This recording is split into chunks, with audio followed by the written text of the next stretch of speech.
બરાબર. જો બેટા આપણે પ્રકરણ નંબર 3 શીખવા જઈ રહ્યા છીએ. એમાં ધાતુઓના ધાતુ તમે અગાઉના ધોરણમાં શીખ્યા હતા કે ધાતુ અને અધાતુ 7મા ધોરણની ધાતુમાં લોખંડ, એલ્યુમિનિયમ, કોપર આ બધી ધાતુ છે. બરાબર. અધાતુમાં તમે જો અમુક અપવાદ રૂપમાં પણ પારવાની રૂઢ આવે. હવે આપણે જે શીખવા ટોપિકમાં જે કહેવાય ને નક્કી કરાયો ટોપિક એમાં હર ટોપિક નીકળી ગયા એવું સારામાં ટોપિક બહુ વખત એ નીકાળી. આજે તમને હું પહેલે આ ટોપિક અને આ બે ચાલશે જેટલું ચાલે એટલું આજે ચલાવી જે ટોપિક જોવાનું તો કે સાહેબ ટોપિકની કોઈ આપણે કંટ્રોલ કરે તો ટોપિક કઈ ટોપિક કરો એટલે ઠીક કરો. બરાબર. જો સૌથી પહેલા આપણે તમારું કોન્સન્ટ્રેટ આની પર કરો. બરાબર. કેમ અધાતુ તો કદાચ નાની ટોપિક છે. એમને તો ખાલી એવું લખ્યું ધાતુના ભૌતિક ગુણધર્મ, એવું નહીં લખ્યું અધાતુના ભૌતિક ગુણધર્મ. ધાતુની વાત કરી તો મેં તમને કીધું બધા કોપર આવે, એલ્યુમિનિયમ આવે, આખું લેક્ચરમાં આવી ગયા ને તમારે સાંભળવાનું બરાબર રોજ છે. અને પછી જે તે તમારે મળે બી નહીં તો કોઈ યાદ જ ટેસ્ટમાં એટલું બોલાઈશ. બરાબર.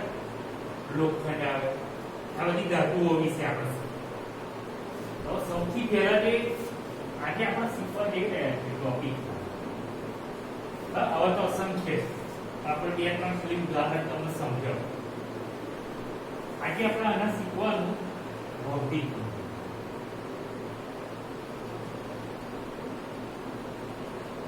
બરાબર.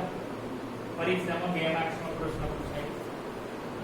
આપણે ભૌતિક ગુણધર્મ ધાતુના શીખીશું પણ જોડે જોડે આપણે સાનું શીખી લઈશું અધાતુ. આવડી જશે એકદમ સહેલા. ભૌતિક ગુણધર્મની વાત કરીએ બરાબર તો ધાતુઓ જે હોય બરાબર સામાન્ય રીતે પહેલો પ્રથમ ગુણધર્મ બતાવો બરાબર કે ધાતુઓ સામાન્ય રીતે ઘન સ્વરૂપે અને સખત હોય. આ પહેલો ચોપડીમાં જે હોય હું મારી રીતે ભણાઈ છે પરફેક્ટ ટોપિક હશે. બરાબર. તમને યાદ ના રહે એટલે ધાતુઓ સખત હોય છે ગુણધર્મ એક પાસ આપી દે. બરાબર. ઘન સ્વરૂપે અને સખત હોય. બીજી વાત કરીએ ધાતુઓ રણકાર ઉત્પન્ન કરે.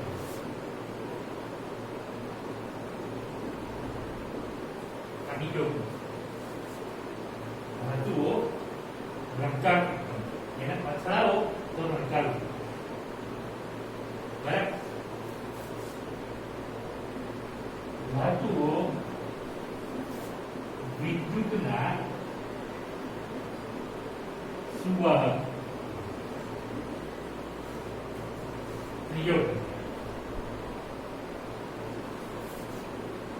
ધાતુઓના ગલન બિંદુ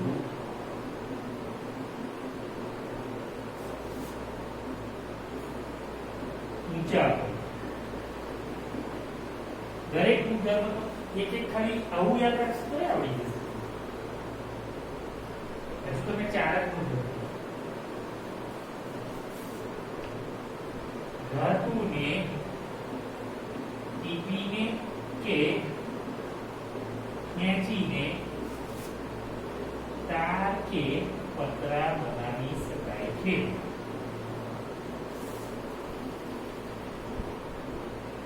પાંચમો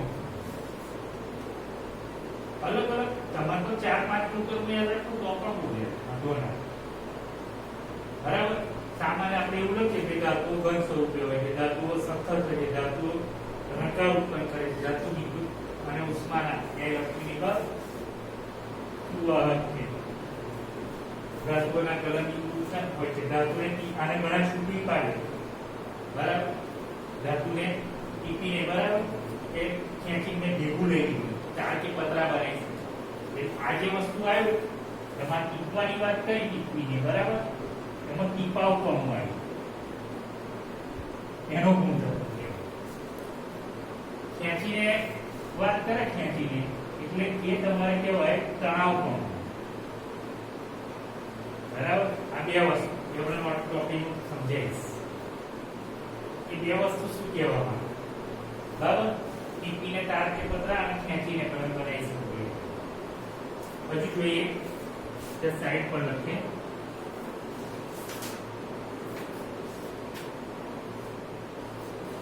આપણે ડાયરેક્ટ લખ્યું આપણે આપણી રીતે લખીએ. ધાતુઓ ચળકાટ કરાવો. તમે સોનું ને એવું બધું જોયું હશે, બરાબર? સોનું ચાંદી જોયું. હવે આ જ વસ્તુ જે મેં લખી ખાલી 6 જુદા લખ્યા. એ બાબત ધાતુના ગુણધર્મ દર્શાવે છે. માનો તમે એને નથી કરો તો શું બની જાય ખબર? અધાતુના ગુણધર્મ. બરાબર? એટલે ધાતુઓ વિશે આપણે જે શીખવાની વાત કરે છે, કોપરથી અલગ અલગ પ્રકારની ધાતુઓ હોય છે, એને ચોક્કસ પ્રકારના ભૌતિક ગુણધર્મ છે. આપણે રાસાયણિક ગુણધર્મ તો ટોપિકમાં નીકળી જવા છું મિત્રો, એટલે એનો કોઈ પ્રશ્ન નહીં. સહેલો મુદ્દો રહ્યો છે કે જે 7મા 8મા ધોરણે આવે છે, બરાબર? એટલે આપણે સામાન્ય રીતે બોલે કામ આ તો બોર્ડ પર તમે અંદાજ જોશો એટલે તમને ખ્યાલ આવે, બરાબર? અને કદાચ અંદર ચોપડી તો પરફેક્ટ નહીં, એ તો મુદ્દા અલગ અલગ બતાવેલા છે આપણે. તો તમે એવું બોલી શકો ધાતુ ઘન સ્વરૂપે, ધાતુ ચળકાટ ધરાવે, ધાતુ રણકાળ ઉત્પન્ન કરે છે, ધાતુ ઉષ્મા વિદ્યુતના સુવાહક છે, ધાતુના ગલનબિંદુ ઊંચા હોય છે, બરાબર? ઘણા અવિરત ધાતુઓ ટીપાપણાનો ગુણધર્મ ધરાવે છે, ધાતુઓ તણાવપણાનો ગુણધર્મ ધરાવે છે, અવિરત છે ઘણા વિદ્યાર્થીઓ. અલગ અલગ મુદ્દા તમે જોઈ શકો છો ધાતુઓના ગુણધર્મ વિશે. આપણા વાત કે ધાતુ શું છે અને એના ગુણધર્મ. હું બોર્ડ પર પૂછી નાખું, પછી કોઈ પૂછું કે ભાઈ બોલો છે તો તમને આવડવું કે 2-4 મુદ્દા આવડે, બરાબર? સમજ પડી ગુણધર્મમાં શું કહેવા માંગુ છું? બોલો કઈ ખ્યાલ આવ્યો ભાઈ? ધાતુઓ સખત હોય છે, ધાતુઓ ઘનસો મોટા ભાગે ઘનસો રૂપે જ હોય. અધાતુઓ હોય ને પ્રવાહી સ્વરૂપ, બરાબર? ધાતુઓ રણકાળ ઉત્પન્ન કરે, ઉષ્મા અને વિદ્યુતના સુવાહક છે. ધાતુઓને ગલનબિંદુ ઊંચા હોય છે, ધાતુને ટીપી કે ખેંચીને તાર કે પતરા બનાવો અને ચળકાટ કરાવો. 5-6 મુદ્દા તમે મોડે કરો તો ઈઝી તમારે એમ પૂછે કે ધાતુના ભૌતિક ગુણધર્મ લખો. 2 માર્ક્સમાં પૂછાય. હવે એક વસ્તુ આ ધાતુની વાત કરી, આપણે અધાતુના ભૌતિક ગુણધર્મો કેમ સર તફાવત તૈયાર કરી રહ્યો છું. તો તમે આ જ વસ્તુ અહીં લખો, બરાબર? તો આપણે આવું લખ્યું ધાતુઓ સામાન્ય રીતે ઘન સ્વરૂપે અને સખત હોય છે, તો અધાતુઓ કેવી હોય છે ખબર? નરમ. આખો ધાતુઓ રણકાળ ઉત્પન્ન કરે, અધાતુઓ રણકાળ ઉત્પન્ન કરતી નથી. બધું નથી બોલવાનું. ત્યાર પછી ધાતુઓના ઉષ્મા અને વિદ્યુતના સુવાહક છે, અધાતુઓ ઉષ્મા અને વિદ્યુતના અવાહક છે. જો કેવું બદલીને બોલું છું જો તમે ટોપિક. ત્યાર પછી આપણે લખ્યું ધાતુઓના ગલનબિંદુ ઊંચા હોય છે, અધાતુઓના ગલનબિંદુ નીચા હોય. વિરુદ્ધ બોલવાનું, બરાબર? ધાતુને ટીપી કે ખેંચીને તાર કે પતરા બનાવી શકાય છે, અધાતુને ટીપીને ખેંચીને કે તાર કે પતરા બનાવી શકાતા નથી. ધાતુઓ ચળકાટ ધરાવે છે, આપણે લખી શકીએ અધાતુઓ ચળકાટ ધરાવતી નથી. એટલે આખું તમારે શું બની જશે ખબર? તફાવત. સમજ પડી? ધાતુ અને અધાતુનો તફાવત એટલા ગુણધર્મો પૂછે તો તમે આને તૈયાર કરી શકો છો વ્યવસ્થિત રીતે. એટલે તમારે સમજો કે શું કહેવામાં આવે છે એના ગુણધર્મ શું છે. એ પરીક્ષામાં આપણને તરત આવડી જવાય અને આપણે અગાઉ શીખેલા છે એ ટોપિક છે, બરાબર? તમારી ચોપડી ખોલો, જો ચોપડીમાં મૂકો ત્યાં કેવું લખ્યું છે તે સમજો.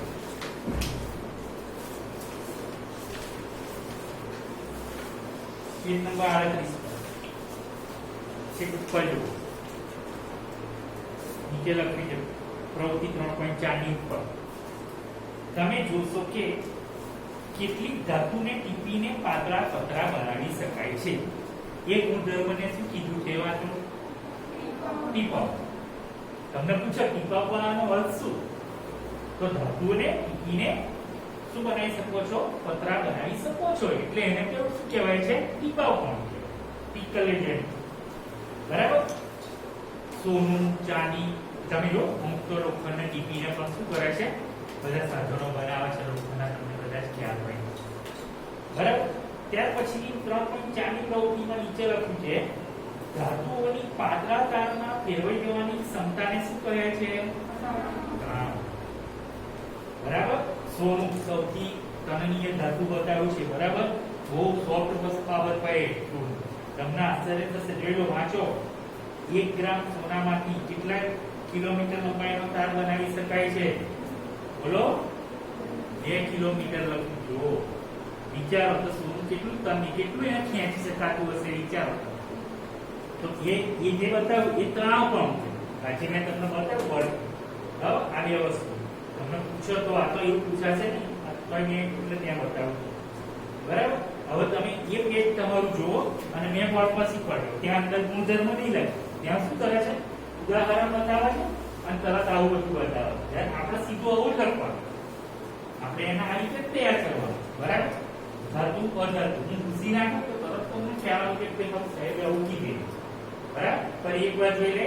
બોર્ડનું નજર મારવાની, યાદ રાખવાનું દિમાગ. ધાતુઓ સામાન્ય રીતે ઘનસ્વરૂપીય હોય અને સખત હોય. જે મુદ્દો આડોઅવળો થાય એની ચિંતા કરશો નહીં. બરાબર. ધાતુઓ ચટકાટ ધરાવે છે, ધાતુઓ અર્થાત ઝંખાળ ઉત્પન્ન કરે છે, ધાતુઓના ગલનબિંદુ ઊંચા હોય છે, ધાતુઓ ઉષ્માના વિદ્યુત સુવાહક હોય છે, તેને ટીપીને કે ખેંચીને તાર કે પતરા બનાવી શકાય છે. આવું 5-6 મુદ્દા તમારે જોવો. સમજ્યા? શું કહેવા માંગુ છું એ આપણે ધાતુના શું કહેવાશે, ભૌતિક ગુણધર્મ. એ આપણો પહેલો ટોપિક છે કહેવાય. એમણે જે વાત કરી એ પ્રમાણે. અને અધાતુની મેં વાત કરી તમે. બરાબર. તો તમે પેજ નંબર તમારું જુઓ 40 પછી બાજુ આ રીતે પેજ નંબર 40 માં બતાવ્યું છે એમણે.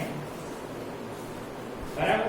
કે અધાતુની તુલનામાં તમે કે ધાતુની તુલનામાં અધાતુ બહુ ઓછી. કયા કયા બતાવ્યો? Carbon, sulphur, iodine, oxygen, hydrogen, આ બધું અધાતુ. બરાબર. અધાતુઓ ઘન અથવા વાયુ, ખાલી બ્રોમિન ઇકલે. બ્રોમિન કેવું છે? પ્રવાહી સ્વરૂપ. પણ એમણે એવું કીધું શું ગુણધર્મ? તો ગુણધર્મ મેં તમને બતાવ્યા. ચલો, બોર્ડ પરથી કોઈ એવું મને કહેશે કે કયા ગુણધર્મ હતા? અધાતુ. બોલો. તત્વ સામાન્ય રીતે અધાતુ. અધાતુ સામાન્ય રીતે વાયુ અને પ્રવાહી સ્વરૂપે હોય છે. તે રણકાર ઉત્પન્ન કરતા નથી. તે વિદ્યુત અને ઉષ્માના વાહક હોય છે. તેના ગલનબિંદુ નીચા હોય છે. તે ટીપીને કે ખેંચીને તાર કે ટીપીને કે ખેંચીને તાર કે પતરા બનાવી શકાતા નથી તથા તે ચટકાટ ધરાવતા નથી. બરાબર. તરત તફાવત પૂછાય તો આ આવડી જશે, તરત તમને પેલું આવડી જશે. બીજા કોઈ બોલશે? અધાતુના ગુણધર્મો પૂછો. ધાતુના તમને દેખાય પડે. બીજા કોઈ આવડતું બોલો. આવડતું હોય ભલે ભૂલ પડે એની ચિંતા નહીં કરવાની. બોલો. અધાતુઓ સામાન્ય રીતે પ્રવાહી અને વાયુ સ્વરૂપે હોય છે અને તે નરમ હોય છે. અધાતુઓ રણકાર ઉત્પન્ન કરતા નથી. અધાતુઓ વિદ્યુત અને ઉષ્માના અવાહક હોય છે. અધાતુઓને ટીપીને કે ખેંચીને તાર કે પતરા બનાવી શકાતા નથી. અધાતુ ચટકાટ ઉત્પન્ન કરતા નથી. અધાતુના ગલનબિંદુ નીચા હોય છે. બરાબર. એટલે આપણે બેટા ધાતુઓ વિશે શીખ્યા અને એનું અધાતુની વાત, જે આપણા ટોપિક આખો બોર્ડ પર મેં તમને સમજાવ્યો. એ પહેલો મુદ્દો આપણે આ પરીક્ષામાં આપણે જે શીખ્યા. એટલે ધાતુ અધાતુ બે વસ્તુ છે. બરાબર. તમારે તફાવત પ્રશ્ન લખાય છે એટલે ખ્યાલ આવશે તમને કેવું છે. હવે ચોપડી ખોલો અને ચોપડીમાં તમે સેટ પાછળ જાઓ. ત્યાં આપણે વાંચીએ છીએ 39 પેજ પર. ત્યાં નીચે છે જુઓ 3.1 કોષ્ટક નીચે પહેલો નંબર આવેલો કે તમે જુઓ આપણે ધાતુ અને અધાતુના ભૌતિક ગુણધર્મ છે. બરાબર. કેટલાક અપવાદ પણ છે. બરાબર. અમુક કેવું બન્યું ખબર તમને? અધાતુ હોય તો ઘન સ્વરૂપીય હોય. જ્યારે આપણે તો શું કહે છે? અધાતુ તો કેવી હોય છે? પ્રવાહી અને વાયુ સ્વરૂપે. તો આવા અપવાદ પણ છે. જો પારો લખી છે ને, પારા સિવાયની તમામ ધાતુઓ ઓરડાના તાપમાને ઘન સ્વરૂપીય હોય. બરાબર. મરક્યુરી. હવે આમ તમે પારો જુઓ તો તમને કેવો લાગશે? તો પ્રવાહી છે. જોજો તમે જોયું પેલા થર્મોમીટરમાં. બરાબર. હું ગાડીમાં તમને ગાડી પારો બતાવીશ દિવાળી પછી. જો પારો કેવો ગાડી કાઢું છું 10 માં બતાવજો આ પારો. તમને લાગશે પ્રવાહી, પણ એ પારા સિવાયની તમામ ઘન સ્વરૂપે અસ્તિત્વ. બરાબર. અને આપણે જોયું કે ધાતુના ઊંચા ગલનબિંદુ તો અધાતુ કેવા ધરાવશે? નીચે. બરાબર. ગેલિયમ અને સીઝિયમ એ બધા ઘણા નીચા ગલન ધરાવે. એ બે ધાતુને તમારી હથેળી પર રાખો તો એ પીગળી જાય. બરાબર. આ વળી જોઈ લો અધાતુ છે. આ બધું શું તમને સમજાઈ રહ્યો છો? અપવાદ. અમુક અપવાદ છો એટલે આ વળી અધાતુ તો એ ચમકદાર. બાકી આપણે તો શું કહીએ છીએ? અધાતુ તો ચટકાટ ધરાવતું નથી. તો પણ તમે જુઓ કાર્બન અધાતુ છે. વિવિધ સ્વરૂપના અસ્તિત્વમાં દરેક સ્વરૂપને આપણે અપરૂપ કહેવાય. જો કાર્બનના વિવિધ અપરૂપો કયા કયા છે તમને પરીક્ષામાં પ્રશ્ન પૂછશે તો કાર્બનના અપરૂપમાં હું તમને કહું હીરો અને શું કહેવાય? ગ્રેફાઇટ. બરાબર. આ યાદ રાખજો. કાર્બનના અપરૂપોમાં મુખ્ય આવે હીરો અને ગ્રેફાઇટ. એમાં તમે એવું કહો છો કાર્બન તો કેવું છે? અધાતુ છે. પણ હીરો કેવું ખબર? સખત. અને ગ્રેફાઇટ કઈ હોય ખબર? એન્ટિમોની. ગ્રેફાઇટ કાર્બન અપરૂપ હીરો સૌથી સખત કુદરતી પદાર્થ તરીકે જાણે છે અને તે ખૂબ જ ઊંચું ગલનબિંદુ અને ઉત્કલનબિંદુ બંને ધરાવે છે. હવે તમને એવું થશે આપો સર અક્ષર અધાતુ અપવાદમાં કાર્બનનું બીજું એક છે ગ્રેફાઇટ, વિદ્યુતનું સુવાહક. બાકી આમ તો આપણે આ જ બોલીએ છીએ ને, અહીંયા બોલીએ છીએ. આ બધું જે બતાવે એ અપવાદ. આલ્કલી ધાતુઓ છે એમાં લિથિયમ, સોડિયમ અને પોટેશિયમ જે તમને એટલી બધી નરમ છે કે એને તમે કાપી શકો છરી વડે, ચપ્પા વડે. કેમ? તેઓ ઓછી ઘનતા અને નીચા ગલનબિંદુ પણ ધરાવે છે. એટલે આ જે બધી વાત કરીએ છીએ આપણે એ અપવાદ રૂપ. અમુક ધાતુ એવી હોય કે જે આવી રીતે ચળકાટ ધરાવતી હોય, અમુકને કાપી શકાય છે તમે જુઓ, પણ એ અપવાદ રૂપ બહુ ઓછી ધાતુ. બાકી સામાન્યતઃ આ જ ગુણધર્મ. અને આને નથી કરશો થોડુંક બદલશો એટલે સારા ગુણધર્મ થઈ જશે અધર્મ. આપણો આ પહેલો મુદ્દો અહીં પૂરો થતો કઈ ખબર ના. પછી આપણે અહીં એ પણ બોર્ડ પર તમને સમજાવો. બરાબર. તમને ખ્યાલ ના તરત મને પૂછો સર અમને ખ્યાલ નથી આવ્યો. બોલો હવે કોઈ બોલશે? ધાતુઓના ગુણધર્મ મેં પૂછી નાખ્યું. એના બે સિવાય ધ્યાન બોલો કઈ શું કરે?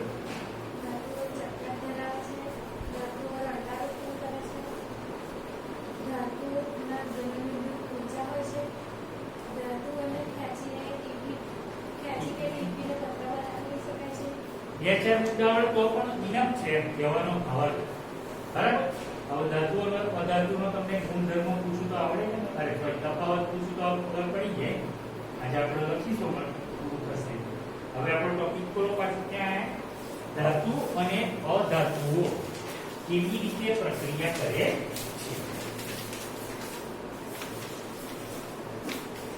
તમે ખાલી 5-10 મિનિટ એનું બેઝિક મનોમંથન કરો કે યાદ આવશે આવું સરસ બનાવવાનું.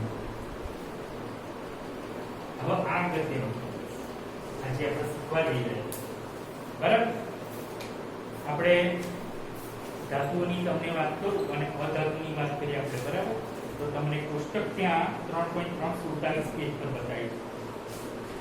બરાબર. એ 47 નંબરના પેજ પર જે બતાવ્યું છે એ તમને શું બતાવ્યું છે?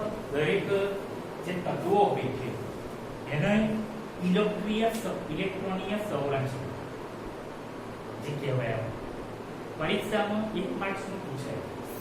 તમને આવું પૂછે કે સોડિયમની ઇલેક્ટ્રોનીય સંરચના ધરાવો તો કઈ થાય? તો 2 8 1 બતાવી. જુઓ દેખાય ને? કેલ્શિયમની કેટલી છે ખબર? 2 8 8. પાછળ બીજો 2 તો ભલે પાછળ ઇલેક્ટ્રોન રહે. એવી રીતે ક્લોરીનની જુઓ છે. ક્લોરીનની કેટલી? 2 8 7. તમારા પરીક્ષામાં કોઈ વાર પૂછાય છે. બરાબર. હવે આ ટોપિક સાથે પેલો રાસાયણિક ગુણધર્મ તો નીકળી ગયા એટલે આપણે એને શીખવાના નથી. બરાબર. એનો પરીક્ષાનો મુદ્દો તમારે બનાવવાનો નથી કે પરીક્ષામાં નહીં પૂછે. હવે આપણે આ વસ્તુ શીખી કે આ શું છે. બરાબર. તો પહેલા ઉપરની પ્રસ્તાવના જોઈએ એટલે પછી ગોળ પસંદ સમજાવ. ઘણી બધી પ્રવૃત્તિઓ આપણે એમણે બતાવ્યું છે. તો આપણે 47 નંબરના પેજ પર 3.2 માં ઇલેક્ટ્રોન સંરચના. હવે એવું લખ્યું છે કે આપણે શીખી ગયા કે ઊંડા વાયુ કે જે સંપૂર્ણ ભરાયેલી બાહ્યતમ કક્ષા ધરાવે છે બહુ જ ઓછા પ્રમાણમાં રાસાયણિક ક્રિયાશીલતા દર્શાવે છે. તેથી આપણે તત્વોની પ્રતિક્રિયાત્મકતા અને સંપૂર્ણ ભરાયેલ સંયોજકતા કક્ષા પ્રાપ્ત કરવાની વૃત્તિ તરીકે સમજ યાદ રાખો, નવમા ધોરણમાં પાછા લઈ જાઓ. અષ્ટક રચના પ્રાપ્ત કરી. સહસંયોજક બંને આવો ને યાદ, કેમ કે બહુ લાંબો સમય થઈ ગયો છે આપણે અભ્યાસ કે દરેક તત્વ શું કરો, અષ્ટક રચના પ્રાપ્ત કરવાનો પ્રયત્ન કરો. સર અષ્ટક રચનામાં કેવું હોય? અષ્ટક રચનામાં ઇલેક્ટ્રોનની સંખ્યા કેટલી હોય ખબર તમને? 8. એ અષ્ટક રચના પ્રાપ્ત કરવાનો એટલે એ ઉદાહરણ જે બતાવ્યું કે જે સંપૂર્ણ એની બાહ્યતમ કક્ષામાં ભરેલું અને એ નજીકનું જે બીજું તત્વ હોય એના જેવી અષ્ટક રચના પ્રાપ્ત કરવા પ્રયત્ન કરો. બરાબર. હવે તમે એ કેવી રીતે નિષ્ક્રિય વાયુઓ છે, એની જોડે કેટલી ધાતુઓ છે, કેટલી અધાતુઓ છે, એ કેવી રીતે ઇલેક્ટ્રોન રચના ધરાવે છે એ જોઈએ. હવે તમે જુઓ, આખું સમજાવો. કોષ્ટકમાં ધ્યાન રાખજો. સોડિયમની તમે ઇલેક્ટ્રોન સંરચના કેટલી બોલો છો? બોલો 2 8 7. જો આવું તમને સમજાવું. એની ઇલેક્ટ્રોન રચના 2 8 7. દરેક ધાતુ અધાતુ બરાબર શું કરે છે કે પોતાના નજીકના નિષ્ક્રિય વાયુ જેવી અષ્ટક રચના પ્રાપ્ત કરવાનો પ્રયત્ન. બરાબર. સોડિયમની અંદર હવે તમે જુઓ, એમણે ચોપડીને સમજાવ્યું છે અને આપણે બોર્ડ પર આવી સમજો કે તમે એવું કહેશો કે સોડિયમ પરમાણુની બાહ્યતમ કક્ષામાં તમે જો 2 8 કેટલી અરે 2 8 કેટલું બોલ્યા તમે? 7 1 છે. 2 8 1 આ બાહ્યતમ કક્ષા કહેવાય. હવે અષ્ટક રચના પ્રાપ્ત કરવી હોય તો તમારા દિમાગથી વિચારો તો કેટલા છે ઇલેક્ટ્રોન? 7. 8 થશે ને? એટલે એક ઘણીવાર શું કરશે, કોઈ ઇલેક્ટ્રોન મેળવશે, ઘણીવાર કોઈ ઇલેક્ટ્રોન શું કરશે ખબર? ગુમાવશે. આ યાદ રાખજો, ઇલેક્ટ્રોન મેળવે અને ગુમાવે બે પ્રક્રિયા કરે. 11th 12th સાયન્સ લેશો તો વધારે ટોપિક્સ આવે. હવે એમણે એવું કીધું કે એની કક્ષામાં એક ઇલેક્ટ્રોન છે. હવે જો તો શું થાય કે એ એક ઇલેક્ટ્રોન ગુમાવી દે, હવે આ પરિસ્થિતિ એ મેળવવા જાય તો તમે જો 7 ઇલેક્ટ્રોન એને જોઈએ તો બહુ ટફ કહેવાય. બરાબર. તો એ સમયે એ શું કરે છે ખબર? પોતાના નજીકના નિષ્ક્રિય વાયુ જેવી અષ્ટક રચના પ્રાપ્ત કરવા માટે આ એક ઇલેક્ટ્રોન શું કરે છે ખબર તમને? એટલે થઈ ગઈ અષ્ટક રચના પ્રાપ્ત. જો છે હતી 8 સોડિયમ ઇલેક્ટ્રોન સંરચના, પણ એના તમે જુઓ છેલ્લી કક્ષા એને બતાવી બાહ્યતમ કક્ષા પરમાણુ એમાં એક ઇલેક્ટ્રોન. બરાબર. તો એ શું કરશે? એ ઇલેક્ટ્રોનને ગુમાવશે એટલે નજીકના નિષ્ક્રિય વાયુ જેવી શું પ્રાપ્ત કરશે? અષ્ટક રચના પ્રાપ્ત કરશે. બરાબર. હવે તમે જુઓ ત્યાં કે કક્ષા સ્થાયી અષ્ટક રચના ધરાવે છે. હવે પરમાણુના કેન્દ્ર પાસે હજી તમે ત્યાં જુઓ ચોપડીમાં 11 ઇલેક્ટ્રોન છે પરમાણુ ક્રમાંક. બરાબર. તો ઇલેક્ટ્રોનની સંખ્યા કેટલી થઈ જશે? 10 થઈ જશે. કેમ 10 થઈ જશે? બોલો જોઈએ. એક ઇલેક્ટ્રોન શું કરે? વધી 11 નહીં પણ એક ગુમાવવાની વાત કરે છે. એટલે એ પરમાણુ ક્રમ એને લખ્યો છે 11. જો તમારા કોષ્ટક પણ એ તમે જોઈ શકો છો 10 થઈ જાય છે અને એ 10 થઈ જાય ને એટલે આ સોડિયમ આપણને ધનાયન આપશે અને ધનાયન આપશે એટલે સોડિયમ ધન આયન કહેવાય. આ સોડિયમની ઇલેક્ટ્રોન સંરચના આધારે એની તમે જુઓ પરમાણુની બાહ્યતમ કક્ષામાં એક ઇલેક્ટ્રોન અને એ શું કરે છે? પોતાના નજીકના નિષ્ક્રિય વાયુ જેવી રચના પ્રાપ્ત કરવા માટે એક ઇલેક્ટ્રોન મેળવે છે કે ગુમાવે છે? બોલો. ગુમાવે છે. ગુમાવે છે એટલે એની અષ્ટક રચના પ્રાપ્ત થાય છે. અને એ ઉપરાંત પાછળ એનો પરમાણુ ક્રમાંકમાં તમે જોઈ શકો છો 11 હતા. બરાબર. પ્રોટોન તો ઇલેક્ટ્રોનની સંખ્યા કેટલી થઈ ગઈ? હવે 10. કેમ કે કારણ એક ઇલેક્ટ્રોન શું કરેલો છે? ગુમાવેલો છે. સમજે પડી શું કહેવા માંગુ છું? એ જ રીતે આપણે થોડું આગળ બરાબર. બીજી વાત કરીએ. ચલો હવે તમે મને ક્લોરીન ની બોલો. બોલો ક્લોરીન ની કેટલી? 7. જ્યારે તમે 9મા ધોરણમાં શીખ્યા મેન્ડેલિકે પોતાનું આવર્ત કોષ્ટક આધુનિક આ ગોઠવ્યું છે ને જેણે એ બહુ સરસ ગોઠવેલું અને એ બધું આપણે શીખી રહ્યા છીએ. એની તમે પરમાણુની બાહ્યતમ કક્ષામાં બેટા કેટલા ઇલેક્ટ્રોન દેખાય છે? 7. એનો અષ્ટક રચના પ્રાપ્ત કરવી હોય તો 7 થોડું ગુમાવાય, એકાદ બે હોય તો આપણે ગુમાવી શકીએ, 7 ના ગુમાવી શકો. તો આ શું કરશે, અહીંથી કહેશે ભાઈ તું મારી જોડે આવી જા, આપણે બે ભાઈબંધી કરીએ. એટલે આપણે બે ભાઈબંધી કરીએ એટલે તરત મારી અષ્ટક રચના નજીકના નિષ્ક્રિય વાયુ જેવી થઈ જાય. એટલે સોડિયમે શું કર્યું ખબર તમને, ઇલેક્ટ્રોન ગુમાવ્યો. ક્લોરીને શું કર્યું ખબર તમને, ઇલેક્ટ્રોન મેળવ્યો. એટલે બંનેની તમે જોઈ શકો શું પ્રાપ્ત થઈ ગઈ ખબર, નજીકના નિષ્ક્રિય વાયુ જેવી અષ્ટક રચના પ્રાપ્ત થઈ. બરાબર. એટલે સૂર્ય આ શું કરે છે તમે જો મેળવે છે, આ શું કરે છે, આ મેળવે છે એટલે ધન આયન છે, અને આ મેળવે છે એટલે તમે જો ઋણ આયન, ગુમાવે છે શું કરે છે, ધન આયન. એટલે એનું પાછું આખું આપણે આ રીતે લઈએ તો તમે શું ખાવ છો, NaCl કહેવાય, સોડિયમ ક્લોરાઇડ, મીઠું. આ રીતે એની અષ્ટક. બરાબર. એને લખ્યું છે ત્યાં જો કે એને એક ઇલેક્ટ્રોનની જરૂર છે. સોડિયમ અને ક્લોરીન પ્રક્રિયા કરે ત્યારે સોડિયમ દ્વારા ગુમાવાતો ઇલેક્ટ્રોન ક્લોરીન દ્વારા મેળવે છે. એટલે તમને એવું ના થાય કે સોડિયમ તો ગુમાઈ જાય છે તો કઈ જાય છે, એ કઈ ઇલેક્ટ્રોન જતો નથી. બીજી ધાતુ કે તત્વ શું કરે છે, મેળવી લે છે તરત. અને એને કારણે સોડિયમ દ્વારા ગુમાવાતો ઇલેક્ટ્રોન ક્લોરીન દ્વારા મેળવાય છે. અને ઇલેક્ટ્રોન મેળવ્યા બાદ ક્લોરીન પરમાણુ એકમ ઋણ ભાર પ્રાપ્ત કરે છે. મેળવે તો ભાર થશે ખબર, ઋણ. ગુમાવશે ધન. બરાબર. ચલો એના કેન્દ્રમાં જુઓ કેટલા પ્રોટોન છે બેટા, 17. કેટલા છે, હવે એના કેટલા થયા હશે બોલો છે, 18. કેમ 18 થઈ ગયા, આ જે હતો એક પાછી એનામાં આવી પ્રોટોન, એટલે એક ગુમાવી એટલે લખી કે 18 છે. એટલે આપણને ક્લોરીન કેવું આપે છે, ઋણ આયન બતાવે છે. અને આ નીચે પણ એમને બતાવેલું છે. ધ્યાન રાખો સોડિયમ ક્લોરાઇડ નું નિર્માણ કેવી રીતે બન્યું સમજ પડી. ટોપિક શું કહેવા માંગુ છું કે સોડિયમ પોતાનામાંથી શું કરે છે, એક ઇલેક્ટ્રોન ગુમાવે છે. બરાબર. એટલે એક ઇલેક્ટ્રોન ગુમાવે છે એટલે ધનાયન બને છે સોડિયમ. અને એ ઇલેક્ટ્રોન જે ગુમાવે છે એટલે તરત જ ક્લોરીનની સંરચના 2 8 7 છે એટલે તરત જ એ મેળવે છે. એટલે એની અષ્ટક રચના પ્રાપ્ત થઈ, બંનેની થઈ ગયા છે, મેં રાઉન્ડ કરેલા જ છે.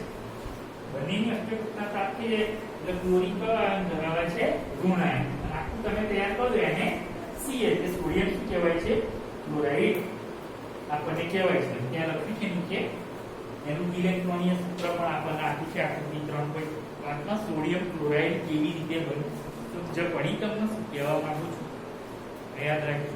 એના 7 હતા, એને એક મેળવ્યો ક્લોરીન, અને પેલા એક શું કર્યો, ભર્યો. સોડિયમ અને ક્લોરાઇડ આયનો વિરુદ્ધ ભરવાળા હોવાથી એકબીજાને આકર્ષે છે અને સ્થિર વિદ્યુત આકર્ષણ બળથી જોડાઈને સોડિયમ ક્લોરાઇડ સ્વરૂપે ધરાવે છે. જુઓ જે આપણે મીઠું વાપરીએ કહીએ છીએ એના વગર કોઈ પણ રસોઈનો સ્વાદ ક્યારે આવે નહીં. અને સ્વાદ ના આવે તો આપણે મમ્મી પપ્પા કોઈ જેને બનાવ્યું એમ કે આજે મીઠું ભૂલી ગયા છો તમે, પણ તમે એમ બોલો કે સોડિયમ ક્લોરાઇડ ભૂલી ગયા હોય તો બચારી મમ્મીજી વિચાર કરે છે એનો વાસ સાહેબે હું તો શું શીખવાડ્યું છે અમને, સોડિયમ ક્લોરાઇડ આવ્યું. બરાબર. અને જો તમે બીજી એક મહત્વની બાબત કે સોડિયમ ક્લોરાઇડ અણુ સ્વરૂપે નહીં પણ વિરુદ્ધ ભરવાળા આયનના સ્વરૂપે અસ્તિત્વ ધરાવે. હવે આવી જ રીતે આપણે બીજું એક સંયોજન બતાવ્યું છે મેગ્નેશિયમ ક્લોરાઇડ. સમજ પડી બોલો, સમજે ના પડી તો આ ટોપિક છે કે કેવી રીતે ગુમાવે છે કે તમને લખાઈ પ્રશ્ન આપો પરીક્ષા મોસ્ટ ટાઈમથી ટોપિક ચાલી રહ્યો છે. બરાબર. હવે મેગ્નેશિયમની વાત કરીએ. એ કેવી રીતે મેગ્નેશિયમ ક્લોરાઇડ નું બતાવ્યું છે મેં. બરાબર. એ કેવી રીતે બને પાછળ જુઓ.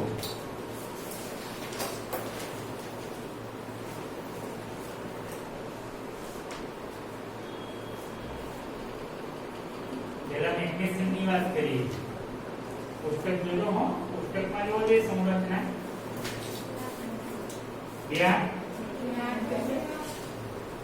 હું તમને એક વાત કહું, કોઈ બી ઇલેક્ટ્રોન કેટલા સુધી ગુમાવે, 2 8 2 હોય 3 બહુ, પછી વધારે હોય તો એ શું કરે ખબર, મેળવે.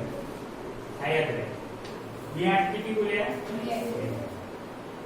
જ્યાં ચિત્ર સ્વરૂપે બતાવ્યું. બરાબર. હવે પેલું તમે જો 2 8 2 કહીએ છે હવે ક્લોરીનની તમે હમણાં જ આપણે વાત કરી કેટલી બોલ્યા 2 8 7 છે 2 8 7 બરાબર હવે તમે જુઓ પેલાની તો અષ્ટક રચના પ્રાપ્ત કરવી હશે તો આ શું કરવાના છે બોલો આ શું કરશે મેળવશે કે ગુમાવશે સતત આ ગુમાવશે ઇલેક્ટ્રોન ગુમાવશે પોતાની પરમાણુની અભ્યતમ કક્ષામાં રહેલા 2 ઇલેક્ટ્રોન છે એ ગુમાવી જશે એ ગુમાવશે એટલે તરત અહીં આવી જશે તો આની ઇલેક્ટ્રોન સંરચના ભલે 2 ગુમાવે તો તમે એવું ના લખતા સર 7 તમે એવું 9 લખી દો આપણે તો નજીકના નિષ્ક્રિય વાયુ જીવી શું કરવાની અષ્ટક રચના પ્રાપ્ત કરવાની એટલે આંકડો આવવો જોઈએ બરાબર એટલે એ યાદ રાખજો એટલે પછી 2 8 8 થઈ જશે પેલા જેવું જ તો પેલામાં 1 ઇલેક્ટ્રોન હતો અહીં પરમાણુ કહે તો કિસ્સામાં કેટલા ઇલેક્ટ્રોન છે 2 ઇલેક્ટ્રોન છે એટલે એ ગુમાવશે આ બરાબર એટલે તમે જો આ ગુમાવે છે અહીં શું થયું કે મેળવશે બરાબર તો હવે તમે મને કહો આમાં કયો ધન આયન બને અને કયો ઋણ આયન બને બોલો આટલો બનશે આટલો બનશે ઋણ આયન અને બને શું કહેવાય મેગ્નેશિયમ ક્લોરાઇડ જે આપણને મળશે બરાબર એટલે તમારે આ બંને પૂછાય એવું ટોપિક છે હવે તમે ત્યાં જુઓ મેં લખ્યું છે નીચે આ પ્રકારે ટીચર લો પેન્સિલથી ધાતુમાંથી અધાતુમાં ઇલેક્ટ્રોનની આપલે દ્વારા નિર્માણ પામતા સંયોજનને આયનીય સંયોજન કહે છે અથવા બીજું નામ આપ્યું વિદ્યુત સંયોજક સંયોજન કહે છે એટલે સમજી લો ધાતુ કે અધાતુમાં જે ઇલેક્ટ્રોનની આપલે થઈ રહી છે એને આપણે શું કહેવાના આયનીય સંયોજક કહેવાય આપણે વિદ્યુતની વિચારશો ને પરીક્ષાનો મુદ્દો ઓછો છે પણ આ પેલા મેળવવાને ગુમાવવાના લીધે આ ટોપિક તમને સમજાય છે અને ગુણધર્મને નો ટોપિક પરીક્ષામાં કાઢી નાખેલા છે એટલે આ જે ઇલેક્ટ્રોન મેળવે છે અને ઇલેક્ટ્રોન ગુમાવે છે આપલે થઈ રહી છે શાની આપલે થઈ રહી છે બોલો ઇલેક્ટ્રોનની આપલે થાય અને એમાંથી જે સંયોજન મળે છે એને આપણે શું કહીશું આયનીય સંયોજન કહીશું ઇલેક્ટ્રોનની જે આપલે થઈ રહી છે એટલે તો પછી એમે જે આ મેગ્નેશિયમ ક્લોરાઇડ નું ઉદાહરણ તમારે આપવું હોય તો આપી દેવાનું બરાબર એના 2 ઇલેક્ટ્રોન છે બતાવે છે ત્યાં જો સૂત્ર બની જશે એટલે તમે જોઈ શકો છો અહીં ટોપિક્સ કે કેવો શું છે કે આપણે ધાતુઓ કેવી રીતે પ્રક્રિયા અને અધાતુ કેવી રીતે પ્રક્રિયા કરે છે એટલે આજનો જે ટોપિક આપણે શીખ્યા એની અંદર વાત કરીએ ધાતુઓના ગુણધર્મો અધાતુઓના ભૌતિક ગુણધર્મો બંનેનો તફાવત આવશે બરાબર અમુક અપવાદ પણ તમારે બતાવ્યું ચોપડી અંદર ત્યાર પછી આ બધી પ્રક્રિયા કેવી રીતે કરે છે એટલે તમે યાદ રાખજો કોઈ પણ ધાતુ કે અધાતુ કે કોઈ પણ તત્વ નજીકના નિષ્ક્રિય વાયુ જે અષ્ટક રચના પ્રાપ્ત કરી હશે તો ઇલેક્ટ્રોન કાં તો મેળવશે કાં તો ઇલેક્ટ્રોન શું કરશે ગુમાવશે એ પ્રમાણે પોતાનું તમે સંયોજન બને છે અને સંયોજન બને એને શું કહેવાય છે તો તમને આયનીય સંયોજન છે બોલો કે ખબર ના બરાબર લખો પ્રશ્ન હવે